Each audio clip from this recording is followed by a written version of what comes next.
Hi friends, today I'm going to take up a topic for discussion which is about what students should do.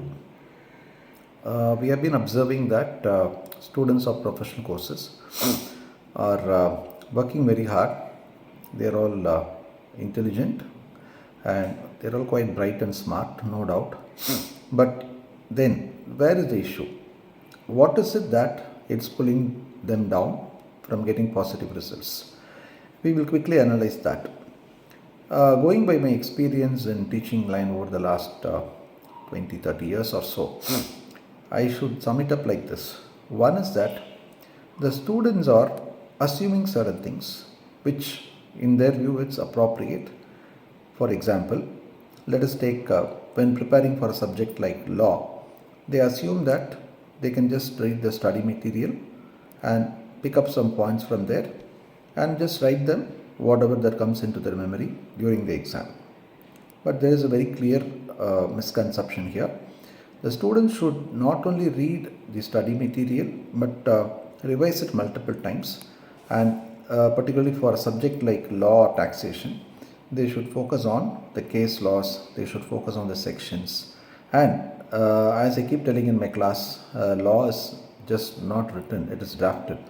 So we need to be familiarizing ourselves with the key terms, phrases, all that which is used in an act.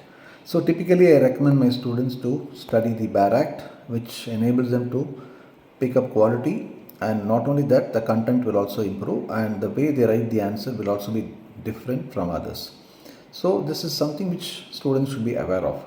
Secondly, when we talk of practical subjects, we are talking about speed in it, because today's question papers are fairly lengthy and they require you to complete it at the earliest possible time.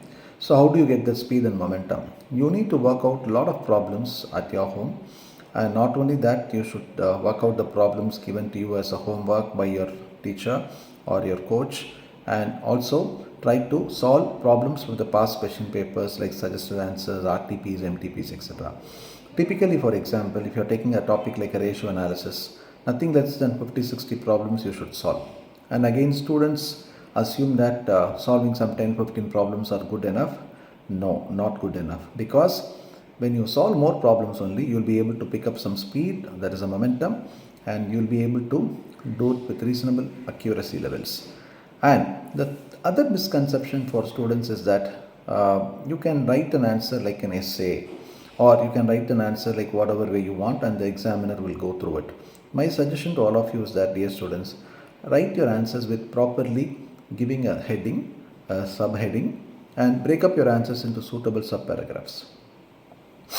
Now, when you do so, the examiner will have a proper understanding of what you have written. A presentation is just not having a neat handwriting and writing legibly, but it is beyond that. You need to know, for a question, what is the context of the question, what should I respond to that, and what are the related aspects to that question I should bring in into my answer. All that you have to be very clear in your mind. So set up your mind before you write an answer. Don't just go and jump into an answer. Be very clear about the requirement of the question, and your content should be good enough for you to get the requisite marks. For example, if it's a 5-mark question, you need to write at least for 8 to 10 minutes. That is a normal rule. And not only that, you should bring in the relevant contextual references into your answers. Okay, so that is another area where students should focus on. The next area what students should focus on is the timely completion of the paper, at least 15 minutes before the time allotted, and keep the last 15 minutes for reviewing the answers and underline the key points and key headings and subheadings, and keep a check on the answers what you have already given, so that if there is any last minute mistake you are able to observe, you can rectify that.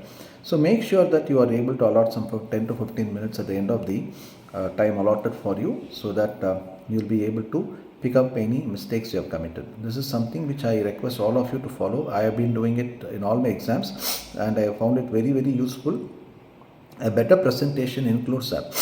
So even if your content is a bit less, where you are writing it for 2 hours 45 minutes, please allot last 10-15 minutes for bringing out your answers correctly, highlighting it, underlining it, and all that.